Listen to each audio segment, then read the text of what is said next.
Morning, G. How are you? I'm well. I'm well. Are you deep in your research? You're just at a private base somewhere with labs and screens up everywhere, studying numbers, just trying to decipher what's about to unfold. No. The trick is to live last week as a normal week and have a quiet start this week. But I think when you're talking about entering the final series and the shadow boxing's over, the meeting after meetings, countless hours spent just looking at screens are done for these teams now. Training session after training session, repetition of system and strategy and little things now are just tweaks. They're not really. It's not about refining so much. It's about just tweaking marginally to defeat one opponent over the other. So I think it's all about the hunt and the search for peak performance and how you get that, because the simple answer now is you are what you are. Now what that is, I don't know. Each team's got something different to throw at this final series, and how this final series will eventually become the premier, we don't know. We don't really know what's important in 23 or in the next mad month. So look at each team's assets, and they're all totally different, Jared. Collingwood got that corridor handball brilliance, and if it is that style of game, well, the flag will be theirs. If it's a territory game, lock it in the forward half, it'll be Brisbane's. If kicking is still the biggest weapon in footy, then Port Adelaide are a real chance. Bashing teams, and we talk about Carlton all the time. If every time the game stops, it's rinse and repeat for Carlton, and just get serious and get busy and make those big bodies count. If it can be won on just heart and soul, what Ross Lyon's doing with the Saints is quite special, really. Then they're right in the fight. The Saints, there's no doubt about that. Everyone's talking about what they haven't got, but what they have got is pretty special. Sydney slingshot, it's back. It's back of 4 or 5 years ago when John Longmire really had it humming prior to this next wave of opportunity. And if everyone's right and the best big games at the end of the year are won by the best defences, then GWS are right in the hunt, because they've got probably the best defence in the competition as we speak. So the King's Gambiters, you are what you are by this stage? You are what you are, and there's no right or wrong way to play. There's just a reason you win or a reason you don't. So they've all got different assets and they've got different flaws. You've got to give up something to get something. So they're all exposed somewhere. And no one has the answers. No one knows whether a team's going to go on a 4-win streak like the Dogs did in 2016. And it's crazy to say that the teams can't. Obviously, you get a better spot on the grid and you get the opportunity to have a week off if you're part of the top 4 teams at the moment. But, the guessing game starts. It's just what you value. And in the end now, you are what you are, and it just comes down to performance. All right, our categories are dedicated to teams, and we'll put them in the order of the matchup. So let's start with a big issue, and that's Collingwood. Is Collingwood still the benchmark? Wow, that's a tough question, isn't it? I saw you sent this through the other day. I think the answer is no. And people get emotional when you say this sort of stuff. And I think when you look at the numbers, and I'm a numbers-driven guy, so I'm just going to stick where we're strong. Their absolute best finished at about round 13, round 14. Their absolute best. Now, is 90% Collingwood still good enough to win the flag? Potentially, but it's going to have to be no less than 90. Put it that way, Jared, or just off their absolute best, because it's now shifted slightly. What used to be Collingwood's system getting the job done has now reverted back to individuals making the right calls at the right times. And we see a Darcy Moore gambling a bit more often to release off a man and guard someone else, or guard that ball coming in, or dangerous space. We see Braden Maynard doing the same thing. So if they can get that guessing game right, of course they're a chance. We know their ball movement is super strong, but it comes off the back of their defence. I just wonder, Nathan Murphy, Maynard, and Moore are the 3 that I'm going to be watching first week. Do they guess right? I know the weather's going to be a factor as well, and if it's a really basic straight line game, maybe that helps them, and maybe that helps them roll up a bit quicker. I love the way they play, particularly on offense. I love what they've done. I deep down want them to win it, Jared, for a whole host of reasons. I think Craig McRae's been absolutely refreshing. But if you're asking me if they're the best team right now, then they're not. It's as simple as that. So I think it'll take a special effort from a few individuals, and particularly those behind the ball. Otherwise, their gambling just could come awry. So is there an element of tracking Melbourne last year where their numbers in the back half of the season suggested that they had already played their best footy? Is there a pattern there for you that has history repeating? Look, Craig McRae's 40 games in. So he's trying to find out what he's got at his disposal as he has over the last 12 to 24 months, 40 games of footy. So they found their best really early this year. And they had the wild card of Nick Dacos going crazy. And they were on show at their best for 10 to 12 weeks. And every team in the competition said, well, that's the benchmark. How do we pick them apart? There's a danger in being the torchbearer so early because every team has months to study how to pick you apart. And we see teams playing differently against Collingwood. So that's the challenge, is the last 6 weeks haven't really gone to plan. They've got a couple of injuries that have sort of rocked the cradle a little bit. Not enough to completely put a line through them or anything like that, but they're going to have to get a lot right from their key playmakers, in my opinion, to get the job done in September. They're good enough. We know they're good enough, but right now their best isn't the best. So Nick Dacos has been ruled out. This was the formal word of that from the Collingwood medical staff. But it's just too big a risk to take this early for Nick Dacos and Collingwood, and they would just hope that they get a couple of week break. Will he be able to bank 3 weeks in a row if they didn't get the job done on Thursday night? Who knows? But he's a special player. So the big issue in our means test is Collingwood's still the benchmark. The open question is the other side of that. We know everything we need to know about Melbourne's contest. We know everything we need to know about Melbourne's defence. Could Melbourne's forward shuffle and injury cost them? Well, I don't think so. And we had this argument on Crunch Time with Hodgie a few weeks ago. I don't think the magnet at full forward will have any bearing on Melbourne winning the flag or not. I really don't. Their goals are behind them. They're at the back of their head, Jared. They look forward, but they protect goals first. It's not necessarily about kicking a score or beautiful ball movement or pure offense. It's about being difficult to play against each and every time. So when you look back to 2021, that was it. That was it. Everyone in the grand final wanted to look at the bang, bang, bang plays out of the middle and that pure offense. But they just, for the last 7 weeks of 2021, they gave up an average of 58 points. And that was what made Melbourne so strong and so attractive to support and to watch. This last 3 weeks, they've given up 60, 60, and 58.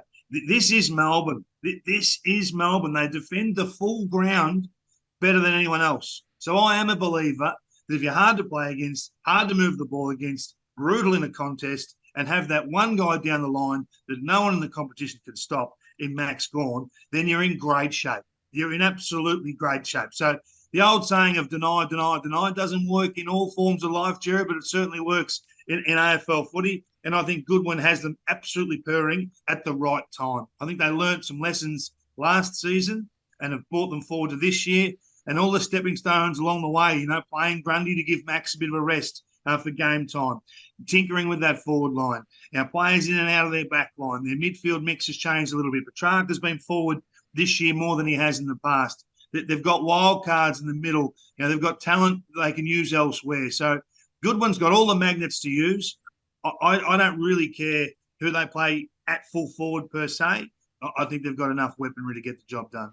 How much do you take from the King's birthday encounter when Melbourne, that was the first sort of systematic rollout against Collingwood?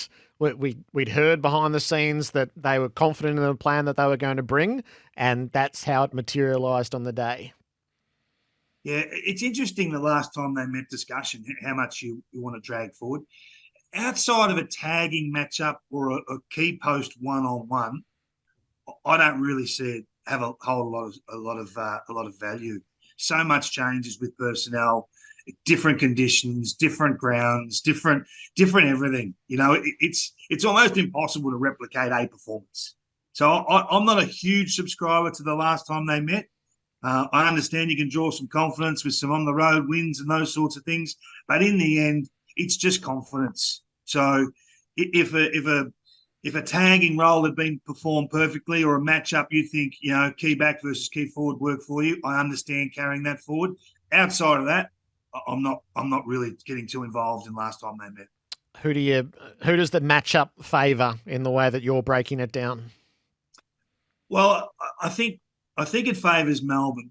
I really do. I just think they've got the biggest trump card in the game in Max Gawn, and I still subscribe that if Max has a big month in September, then there's no one can stop him. There really isn't. He's in peak fitness. He's in great form.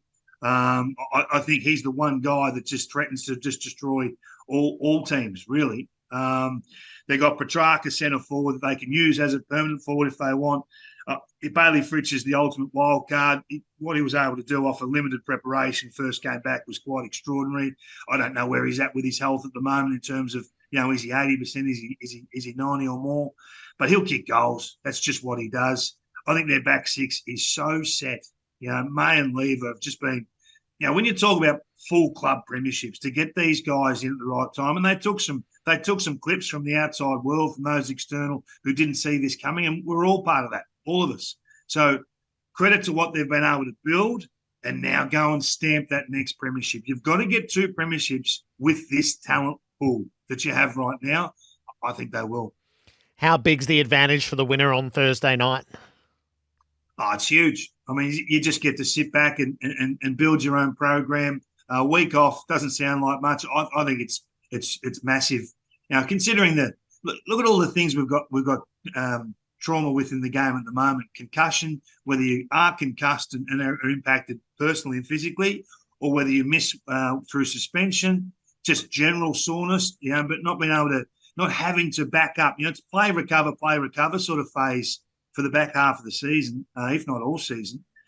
So to get that week off, it just takes so many small parts of your program off the table. You can manage when you want to train, how hard you want to train, what sort of kilometres and loading you want to put in, who plays the next level down, who doesn't, all those sorts of things. It's a massive advantage. You get to sit back and watch the other 2 teams bash the hell out of each other and come to your venue for a prelim.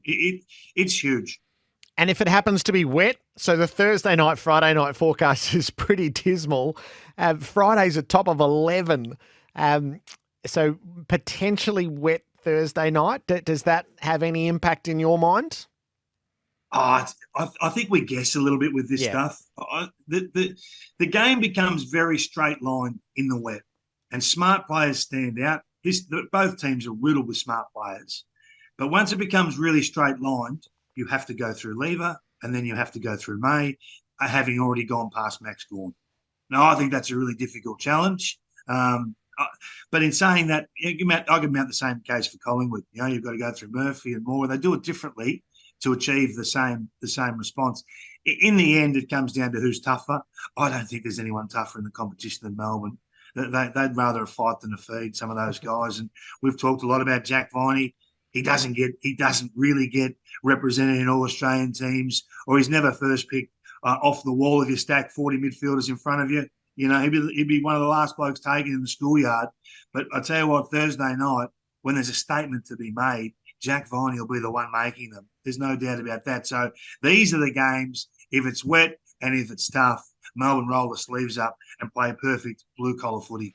Carlton fans everywhere a little bit wound up, and well they might be after 10 years in the wilderness.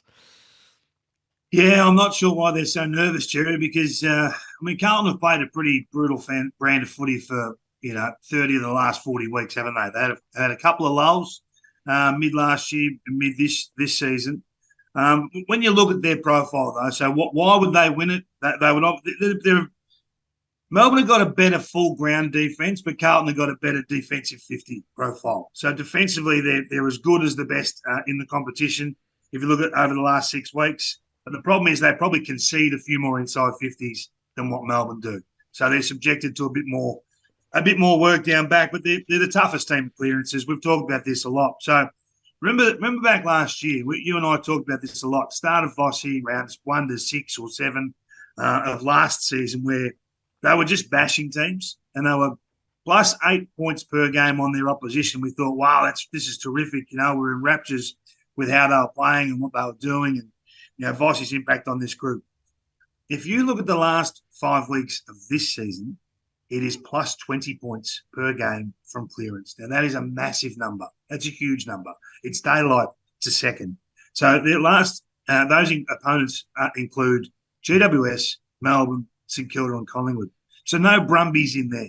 So plus 20 points on those guys is a huge number. Now, I know that their turnover game is not in as great an order as what their clearance game is, but if you can just keep stacking clearance like this and territory like this, you can find ways to win games of football forward of centre. We know they've got the ultimate wild card in Charlie Curnow down there, and they've looked better structurally at times without Harry over the last month. I know he's going to be there, but playing time in the ruck, I think, is a good thing for Harry to clear out that forward 50. When the ball leaves stoppage, crazy numbers. So they're the best post or general play contest team in the comp. So when the ball's in flow, they are the best at winning the ball back or winning or continuing their possession chain. So just winning contests all over the field, they're AFL number one. They've got 6 players inside the top 20 for winning those contests in the last 6 weeks. And those players are Curnow, Sard, Wiedering, Newman, Hewitt and Akers. Akers is an important part of this team. So I know a lot of people saying, oh, if he's not in, he's not in. If he's not right, well, it doesn't. No, he's an important part in this team now. So that's crazy representation. So we know they're tough. We know they're brutal. We know there will be blood when Carlton play against the Swans. And we know what Carlton are. Their identity is known. So how do you beat that? How does Sydney, who, let's be honest, have been a poor clearance team for a long time now and a pretty average contest team through fits and starts over the last 2 to 3 years, how do they combat this? So if the best bit is Carlton's return to the finals, then the curiosity is, where is Sydney good?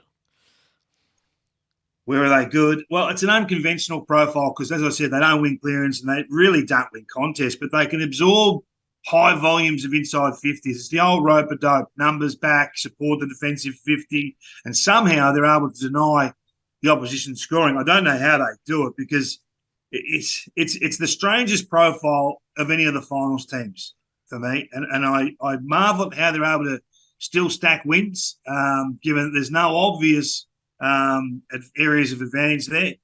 They've given up an average of 60 inside 50s per week over the last 6 weeks. 60 a week. They're just crazy numbers. It's the AFL most in that period. The most. So more than West Coast, more than North Melbourne and Essendon and all these teams you want to throw up. So the numbers just scream Carlton in this matchup. I couldn't have Sydney winning this weekend, but there's no. We always say there's no right or wrong way to play, but on numbers, it would have to be an unconventional victory. Something would have to happen from one individual. It would have to be a Heaney going crazy or a Papley going crazy because on just sheer weight of numbers going Carlton's way, you would think they would find a way to get this job done. That doesn't ease the stress on Carlton supporters. I understand that, Jared. In fact, it might be more unnerving, Kingy, the more confident you think they should feel. The element of, so they're all playing finals for the first time, the key players in this team, players who look built for finals. So, and that's from Patrick Cripps, who runs the full 10-year drought. He's drafted in at the end of the last finals campaign and revealed himself pretty early to us, but he's had to wait the 10 years. Charlie Curnow, back-to-back Coleman's, gets his first look at it. Jacob Wiedering, number 1 draft pick, finally there. Sam Walsh. So they look built for finals individually, and now they finally do collectively. Yeah, it's a good call. So Sydney want to absorb. They're going to they're comfortable with the opposition bringing the ball inside their forward 50. But what if Charlie Curnow can have a day out? Like if of all the, and you shouldn't speak like this because we really have no idea what's going to happen in any given game. But if Charlie Curnow has a day out, the gap in this game will be huge. Because I would expect that, I reckon you get nearly banked that Carlton would have an advantage of somewhere between +6 to +12 inside 50s for the day. So the supply is going to be there. If Charlie's able to do his thing, which he's done for most of the year, then away we go. And the fan base, they should be excited. They've got the talent, they've got the system, they've got evidence that says we're bloody hard to play against and we're tough to beat because it's in your face, it's personal. They'll send Mills to one of the playmakers for the Blues. They'll get run with players in terms of Rowbottom and those guys that'll be accountable. They can flick the switch with a few others. And I know they're stacked for talent, the Swans, but just sheer weight of numbers, fronting up. Every time the game stops, they re-energise Carlton and they become brutal again. So I'm excited about Carlton this week. Who knows next week and the week after? But they've got all the tools to get the job done. So they've sometimes been slow to absorb their lessons and implement them. The historic cautionary tale is probably Richmond on the rise, where they lost the 2 elimination finals in a row when they felt ready. They sort of felt like they'd put it all together, and they stumbled sort of cruelly in those 2 elimination finals, and then they finally learnt their lessons. Is there a risk that it is all too much on Friday night? The journey, the environment, the eagerness to do exactly what you're saying they should do. Is that the total intangible? Is that the intangible speed hump that they could confront? I think you got to separate the 2 models. Richmond were playing an uncontested mark game of footy, which for a decade I've been saying doesn't win finals. And they found out the hard way. And they weren't the real Richmond until they embraced chaos. Yeah. It was a total flip at the end of 16 to the next 4 to 5 years of finals. Carlton have been playing finals type football for 40 weeks. Michael Voss has come in. They've worn the hiccups and the speed bumps along the way to get this brand of football that is finals football. In a lot of ways, Carlton playing now the way Sydney did way back when, when they were winning flags and contending with the West Coast Eagles of probably 15 years ago. So I love the way Carlton play. It's brutal. It's honest. It's finals football. It's exactly what Michael Voss wanted. So I think this is bankable, that you can turn up and play your way, because there's no tricks to it. There's no secrets coming from the sleeve, Jerry. This is in your face. It's honest. It's brutal for 120 minutes. Yep. The best bits and the curiosity come from Carlton and Sydney in Friday night's elimination final. Let's move to Saturday afternoon, St Kilda and the Giants. There's a lot in there. So let's do the debate around Ross and what he's built and whether he can take St Kilda back to some sort of finals glory. That the gap years are the years without seeing a final live in Melbourne. So there's a nice symmetry there for St Kilda fans as they head to the G on Saturday. Yeah, so let's park Ross for a moment and just talk about what St Kilda actually have become this season in a team sense. So they're an average team with the ball, okay? Nothing more, nothing less, which is fine. They're an average team without the footy. So they defend okay, full ground. They're not remarkable in any way. They're a better than average clearance team in terms of getting a reward on the scoreboard as opposed to giving up something to the opposition. And they're a better than average contest team around the ground. So when the game's in flow, they can more than hold their own. But their major asset, I think, is that they play honest, tough football for 100% of the game. The defensive 50 is the main area that challenges the opposition. So you look at the last 6 weeks, they're ranked top 4 or 5 in the competition at standing up. So they're number 1 the last 6 weeks with contested possessions in their D50. So they swarm numbers back and they mop up. Any spilt ball, they mop up. But it's get ball to ground. If you can't intercept mark, get ball to ground and then let the numbers assist. And then they'll get the ball going from there. So they just made things difficult. So they're a really awkward team to play against, and they're tough to play against. So I think, what Ross has done is quite simple, yet super effective. They never defeat themselves. That's one thing they don't do. They don't gift the ball back. They don't cough up easy scores.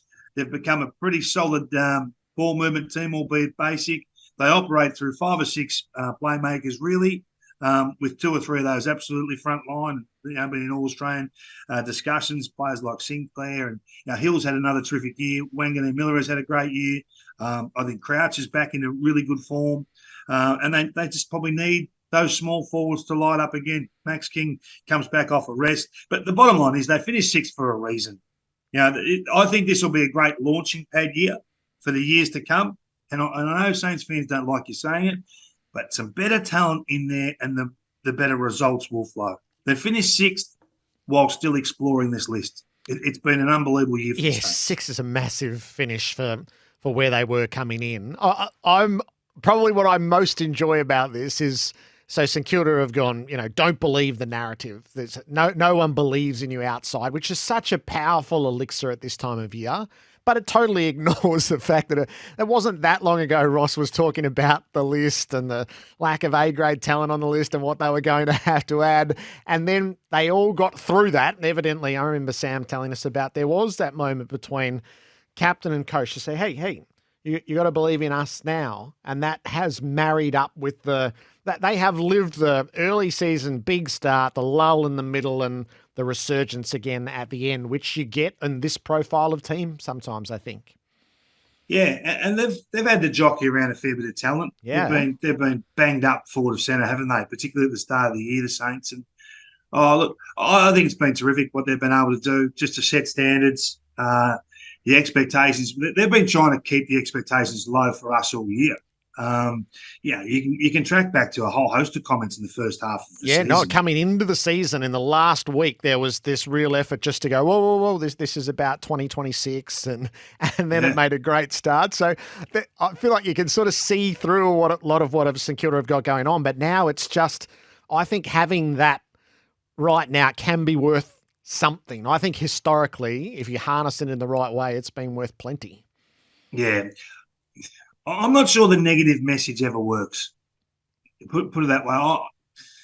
I'd rather a coach tell me, hey, this is what we can win with. This is what we've got. This is what we are. This is something that the others can't stop. I'm not sure that, hey, you got us wrong, we can play actually works. I'm happy to be proven wrong. The us against the world stuff, I mean, it's been going on for years, but in the end, you've got to find a way to win finals. You've got to go and win them. You don't not lose them. Yep. So I like what they have got behind the ball. Their defensive stuff is really solid, and as I said, they won't defeat themselves. The debate, St Kilda, they got that right. The Giants. Now this is quite the list. The reset of the club, the change of the game plan, the choice of the coach and Toby as captain, which was fully validated last week. They got an awful lot right, the Giants, to be in this position. Yeah, so let's just put this on the table first. Those who think this is just about Toby Green haven't been watching the Giants. They just haven't. Only Adelaide have a better scoreboard return when they have the footy, when they have possession. They're the AFL's toughest team to score against when the opposition have the footy. So great without it and great with it. They're the equal best at Carlton at winning contest in general play and are a mid-table clearance team. I mean, that's a bloody good profile. That's going to take you a long way. So, when you look at the last 6 weeks, don't be fooled by not knowing they're a very good team. There's not many warts in this team at all. Briggs, Tom Green, Cornelio, Whitfield have been reasons alongside the stability of Buckley and Taylor behind the footy that these guys are having great seasons. Cal Ward has wound the clock back the last 4 to 5 weeks. Don't be shocked by him. Brent Daniels is announcing himself as a top-line player in our competition. Now, a lot of people might not recognise these guys just yet, but they can easily mix it on the big stage. There's no reason why they can't. It ain't just Toby Green anymore. He's an extraordinary player, but he ain't the reason, Jared. He's a player in this team. I know he's kicked 60 goals, and I know that he's the captain, and he's the answer when they need a problem solved or a bit of momentum shifted. He's the one. But they're in games because of all these other building blocks. They've got one wart that worries me. Their defensive 50 stoppages are a nightmare over the last 6 weeks. They're the AFL worst, almost double the AFL average at conceding scores. So that worries me. So ball coming in is not a problem, but once the ball's in, it's a problem. So that's just a little stone in my shoe, but an opportunity for the Saints if they can get busy there. What sort of game will we get? Well, you'll get a very defensive game, but that's going to be terrific as well. Well, they're all 4 finals are going to be different. What will we get? I think you'll try and see the Giants move with that wave run, with that short kicking. Whitfield, Kelly, those guys on the fly, Aish, Cumming, those guys really moving the ball. And the Saints will try and do it as they've always done, with outside run and switch and overlap, Hill and Wanganeen Miller and Sinclair and these guys. and try and get the ball absolutely as deep as you can in your forward line and lock it in there. But it'll be a classic Ross Lyon type game. Ross's ability to get the game looking like a Saints game is why he's back in the chair. So this is why you go and chase these big game coaches, because they ensure the game's played your way. It'll be a brutal game. I think it'll be a close game. Who knows who wins? But both teams have significant weaponry. Butters probably wins the Brownlow, Jared. I mean, he's had an unbelievable season. Rosie is a ripper, and Jason Horne-Francis is having 15 to 20 touches and threatening to destroy games. So if he can get to 30, what does that do? But in games like this, you're still going through Andrews and Payne, and then you've got the support of Leicester, and then the Smalls. It's the toughest of tasks. What would be the biggest upset of the weekend? Would it be Port or would it be Sydney? Is that how you're thinking? Oh, I think Port would be the biggest upset. Sydney would have to change a fair bit of what we've seen with their model the last few weeks. They can clearly do it. I mean, no game plays out exactly as you think it would on paper. But for Port to beat Brisbane would be something that would shake the whole final series up. There's no doubting that. I don't know what the weather's going to do at the MCG, so you might get some strange opportunities and some strange moments. But yeah, if Port Adelaide are to win this premiership, they have to win against Brisbane in Brisbane. Yep. It's the toughest of tasks. Could we get a classic opening round of the final series like we did last year? Well, we've had a classic year, haven't we? Yeah. We've had an unbelievable home and away series, and it's again now it's just down to performance. You are what you are as a team, as a collective. You've got known warts, you've got known assets, and now it's just about skill execution and mastering your role, right decision, right time, kicking your goals, sticking to structures, little things. There'll be small problems happen with younger players that let you down on occasion. There'll be senior players that just stand up and do extraordinary things. No one knows. So I think we are in for one of the most unpredictable months of the season, particularly once we get to weeks 2, 3, and 4.